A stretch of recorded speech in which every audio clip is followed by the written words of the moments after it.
People वाला भूत। यह घटना एक हकीकत है जो मेरे सामने की है। मेरे गांव से 1 किलोमीटर दूर एक बड़ा सा पीपल का पेड़ है। वह एक विशाल पेड़ है जिसकी शाखाएं लंबी लंबी और ऊपर से नीचे की ओर आकर ऊपर की ओर मुड़ी हुई मोड़ के आकर की है। वह पेड़ देखने में इतना भयानक लगता है कि मेरे तो उस दिन की घटना के बाद रोंगटे खड़े हो जाते हैं। उस पेड़ की शाखाएं कम से कम आधे बीघे में फैली हुई हैं। शायद तुम लोगों में से कोई मानता हो या न मानता हो, लेकिन मैं जरूर मानता हूँ कि भूत चुड़ैल आत्माएं होती है। हर गली हर चौराहे पर ऐसी बुरी आत्माएं होती हैं। वो तक नहीं हमें दिखती जब तक वो हमें दिखना नहीं चाहती हैं। यह आत्माएं जब दिखती हैं जब किसी की राशि उस आत्मा से मिल जाए दिखती हैं। मैं तुम्हें एक ऐसी हकीकत की कहानी बताने जा रहा हूँ जिसको मैं याद करते ही मेरे रोए खड़े हो जाते हैं। अब मैं आपको उस घटना के बारे में बताता हूँ कि मैं और मेरे दोस्त उस पीपल के पेड़ पर खेलने जाया करते थे। उस पेड़ की शाखाओं पर हम झूले की तरह झूला करते थे। उस पेड़ की छाया इतनी घनी थी कि सारे पंछी उसी पे बैठा करते थे और हम लोग गर्मियों में उस पर जाके झूलते थे। बड़ा मजा आता था। वैसे उस पेड़ के बारे में लोग कहा करते थे कि उस पेड़ पर भूत रहते हैं, पर हम बच्चे कहाँ किसी की मानते थे। बस रोज खेलने को चल दिया करते थे। एक बार की बात है, दोपहर का समय था। हम 3 दोस्तों ने, मैं और मेरे 2 दोस्त, उस दिन जल्दी चले गए। 12 बजे का समय था। हम लोग वहां पहुंच गए और हम लोगों ने प्लान बनाया कि हम लोग ऊंचाई पर जाके छिप जाते हैं और वो लोग आएंगे तो हम लोग उन्हें भूत बनकर डराएंगे। और हमने अपने अपने पेंट में कुछ पत्थर भर के ऊपर चढ़ गए। दोस्तों, एक बात और बता दूं कि उस पेड़ से 2 खेत दूर एक कुआं था जिस पर कोई रहता नहीं था, बस एक रस्सी और बाल्टी के सिवाय। हम लोग जब खेल खेल कर थक जाते थे तो उस पर जाकर पानी पिया करते थे। 1 बजे का टाइम था। जब हम लोग इंतजार करके थक गए, वो लोग नहीं आए, तो हम में से एक ने कहा कि चलो पानी पी कर आते हैं। तो मैंने उनसे कहा कि मुझे प्यास नहीं लगी है, तुम लोग चले जाओ। दोस्तों, वो लोग उतरकर पानी पीने चले गए। दोपहर का समय था, सूर्य अपनी फुल तपन पर था। जोर जोर से लू चल रही थी और हवा के गोल गोल झुंड बनकर धूल उड़ाते हुए आ जा रहे थे। आप लोग जानते होंगे, गांव में इन हवा के गोलाकार को दंदूरा कहते हैं। एक ऐसा ही हवा का गोला मैंने पीपल की ओर आते हुए देखा। बड़ी धूल उड़ाए हुए वो आया और पीपल के सारे पत्ते आवाज करने लगे, खर और कुछ टूट के गिरने लगे। धूल की वजह से तो मेरी आंखें बंद हो गई।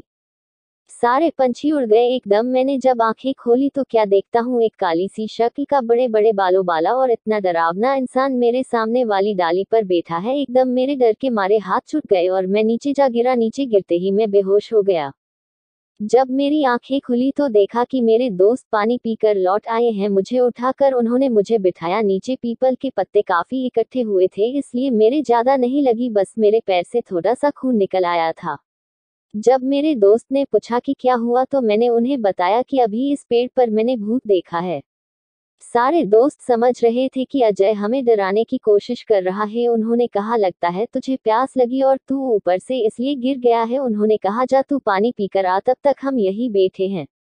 उनकी जिद की वजह से मुझे पानी पीने जाना पड़ा। मैं वैसे भी डरा हुआ था और मेरे हाथ पैर कांप रहे थे। मैं मन में सोच रहा था कि बस आज मैं यहाँ से निकल जाऊं, कल से मैं यहाँ नहीं आऊंगा। मैंने बाल्टी उठाए और कुएं में डाल दी। जैसे ही कुएं में बाल्टी पहुंची, एकदम से आवाज आई और वो आवाज ऐसे लग रही थी जैसे कोई पानी में बार बार कूद रहा हो। मैं और डर गया, जबकि रस्सी मैंने आराम से पकड़ रखी थी। तो यह आवाज कैसी? मैंने कुएं में जहां कर देखा, कुएं के पानी में मुझे वही चेहरा नजर आया। एकदम से मैं पीछे हटा, मुझसे कोई पीछे ऐसे टकराया कि मेरे तो होश उड़ गए और डर के मारे मेरे हाथ से रस्सी कुएं में जा गिरी। मैंने जैसे ही पीछे देखा, वही भयानक शक्ल वाला आदमी खड़ा था। मेरी तो आवाज बंद हो गई। उसके बड़े बड़े दांत, लंबे लंबे बाल, दांत तो ऐसे जैसे कि साले ने कभी जिंदगी में मंजन भी नहीं किया हो। उसकी खाल जली हुई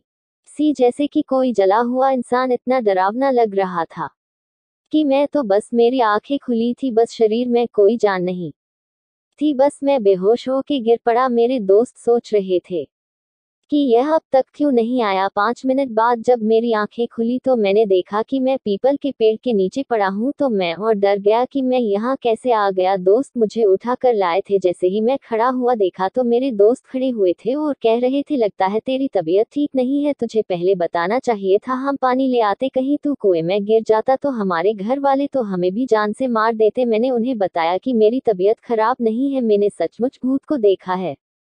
उन लोगों को विश्वास नहीं हो रहा था कि अजय, जो कि कभी भी भूत के बारे में बोलते थे तो वो कहता था कि भूत नहीं होते, मगर इसे आज हो क्या गया है जो हर बात पे भूत भूत लगाए हुआ है।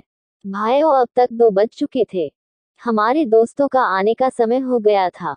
मेरे दोस्त ने कहा, चलो अब ऊपर चढ़ जाते हैं और उन लोगों को डराते हैं। मुझे डर तो लग रहा था, पर मैं दोस्तों के साथ ज्यादा ऊपर नहीं, बस थोड़ी ऊंचाई पर जाके बैठ गया। जब वो लोग आए तो हमने पत्थर फेंकने चालू किए और तब तक हुआ क्या, जोर से एक दंदूरा हवा का झोंका आया और सरे पीपल को उसने झकझोर दिया। हम लोगों को लगा जैसे कि कोई उसे झकझोर के उखाड़ने की कोशिश कर रहा हो। मेरे दोस्तों ने समझा कि भूत है इस पेड़ पर और वो सारे लोग डर कर भाग गए और हम बड़े ही खुश हुए कि आज तो इन्हें हमने डरा ही दिया। पर हमें क्या पता था कि वो कक्का भूत भी यह सब देख रहा है। और उसने जोर से पेड़ को हिलाया। जैसे ही मैंने मेरे दोस्तों ने यह सब देखा, जल्दी जल्दी उतरने लगे। अब की बार तो उसकी आंखें लाल लाल, दांत होठों से बाहर। हम वहां से भागे। मैं तो डाली पकड़ के कूद पड़ा। मेरे दोस्त जिससे लटका वो डाली टूट गई और एकदम से नीचे गिरा। मैंने उसे उठाया तक नहीं, मैं वहां से भागा और मेरे दोस्त भी पीछे पीछे। बस फिर तो हमने मुड़कर नहीं देखा। घर आके ही हमने दम लिया। हमने देखा कि हमारा दोस्त नीरज नहीं दिख रहा है, तो हमने उसे उधर से लेटाते हुए देखा। वो आराम आराम से आ रहा था। उसकी आंखें लाल, हाव भाव बदले हुए नजर आ रहे थे। हमने उनसे पूछा कि नीरज क्या हुआ, तो उसने कुछ नहीं कहा, बस हमारी तरफ ऐसी ही नजरों से वह देखकर चला गया और जाकर सीधे अपनी चबूतरे पर जाकर बैठ गया। उसके हाव भाव बदले, आवाज भारी सी हो गई है। जब घर के सब लोगों ने उसे देखा और कहा, कहाँ गए थे तुम लोग, तब मेरे दोस्त सुरेश ने सारी बात बता दी। तब हमारे चाचा जी ने कहा, मैं हमेशा मन करता रहता हूँ इन लोगों को कि पीपल के पास मत जाया करो, पर यह लोग मानते ही नहीं। अब देखो इसका क्या हाल हुआ है। अब जाकर भगत जी को बुला के ले आओ। हमारे गांव में एक बाबा हैं शियाराम, जो हनुमान के मंदिर में रहते हैं और पूजा करते हैं। वो तंत्र मंत्र इन चीजों में माहिर हैं, इसलिए उन्हें लोग भगत जी के नाम से बुलाते हैं। तब मैं जाकर मंदिर से भगत जी को बुलाया। भगत जी ने मुझसे कहा कि पहले कुल्ला कर और जाकर हनुमान के मंदिर से भभूत राख लेकर आ। तब मैंने राख ली। तब तक भगत जी ने कुल्ला करके अपना कमंडल साधुओं के पास, जो पानी पीने के लिए होता है, उठाया और चल दिए और मैं उनके पीछे पीछे चल दिया। भगत जी वहां पहुंचे और पहुंचते ही सब समझ गए और कहा, भाई तुम यहाँ क्या लेने आए हो। वो चुप रहा, कुछ बोला नहीं। तब भगत जी समझ गए कि तू ऐसे नहीं बताएगा। तब भगत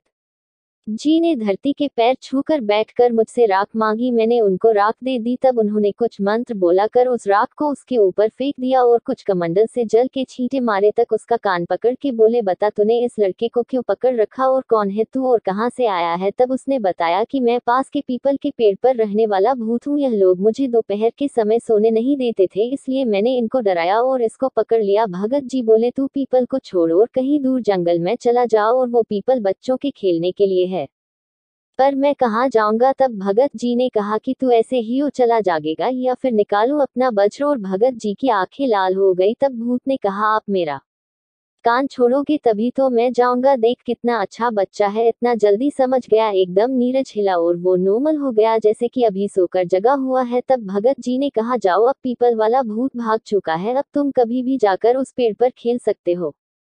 हाँ दोस्तों, एक बात बताना मैं भूल गया। जब भगत जी आंखों में जो चमक आई वो हनुमान जी थे और उन्हीं ने कहा था कि मैं वज्र से मारूं क्या तुझे। तो प्रेम से बोलिए, संकट मोचन हनुमान जी की जय। तब से हम लोग भूतों पर विश्वास करने लगे हैं और उनसे अब डर नहीं लगता। जब भी डर लगे तो